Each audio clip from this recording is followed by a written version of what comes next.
SSMB 29 box office target fix అయిందా? ఏకంగా world నే షేక్ చేయబోతున్నారా? మహేష్ బాబు, రాజమౌళి ప్రపంచాన్ని అల్లాడించబోతున్నారా అంటే అవుననే తెలుస్తుంది. సూపర్ స్టార్ మహేష్ కథానాయకుడిగా, రాజమౌళి డైరెక్షన్ లో తెరకెక్కుతున్న చిత్రం పాన్ ఇండియా కాదు, పాన్ వరల్డ్ అని నిన్నటితో కన్ఫర్మ్ అయిపోయింది. ఎంతవరకు గ్లోబల్ స్థాయిలో సినిమా రిలీజ్ అవుతుంది అన్నది కేవలం ఒక ప్రచారంగానే కనిపించింది. కానీ నిన్నటి రోజున కెన్యా ప్రభుత్వ అధికారులు భేటీతో ఇది పాన్ ఇండియా కాదు, పాన్ వరల్డ్ సినిమా అని అయితే తెలిపింది. ఏకంగా 120 దేశాల్లో ఈ చిత్రాన్ని రిలీజ్ చేస్తున్నట్లు అధికారికంగా విషయం అయితే బయటకు వచ్చేసింది. ఇన్ని దేశాల్లో సినిమా రిలీజ్ అంటే ఇంతవరకు ఏ హాలీవుడ్ మూవీకి సాధ్యం కాలేదు. ఒక రకంగా రిలీజ్ అన్నదే ఒక పెద్ద రికార్డు. మరి ఇంత భారీ ఎత్తున రిలీజ్ నేపథ్యంలో ప్రఖ్యాత హాలీవుడ్ ఏజెన్సీలతో కలిసి ప్రచారం దగ్గర నుంచి రిలీజ్ వరకు అంతర్జాతీయంగా ఆయా ఏజెన్సీస్ తో బిగ్ డీల్ అయితే కుదుర్చుకున్నారు. భారీ క్యాన్వాస్ పై తెరకెక్కబోతున్న ఈ సినిమా బడ్జెట్ అక్షరాల 1200 కోట్లు అని తెలిసింది.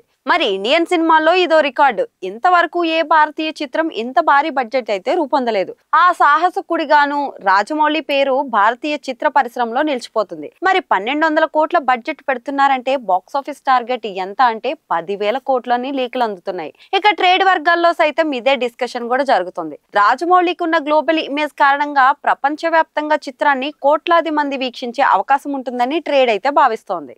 ఇక ఆయన గత 2 పాన్ ఇండియా చిత్రాలకు రెట్టింపు అంచనాలతో రిలీజ్ అవుతున్న చిత్రంగా భావిస్తున్నారు. బాహుబలి 2 భాగాలు కలిపి 2,500 కోట్లకు పైగా వసూలు సాధించింది. అటుపై రిలీజ్ అయిన RRR 1,300 కోట్లు అయితే వసూళ్లు రాబట్టింది. బాహుబలి మొత్తం బడ్జెట్ చూస్తే 500 కోట్ల లోపే, RRR బడ్జెట్ 500 కోట్ల లోపే. మరి ఈ చిత్రాలే అసాధారణ వసూళ్లు సాధించిన నేపథ్యంలో 1,200 కోట్లతో తెరకెక్కిస్తున్న మహేష్ సినిమా 10,000 కోట్లు టార్గెట్ అన్నది సమంజసమే అన్నది విశ్లేషకుల మాట. ఇక ప్రపంచ సినీ చరిత్రలో నిలిచిపోయే ఓ గొప్ప చిత్రం అవుతుందని అంటున్నారు.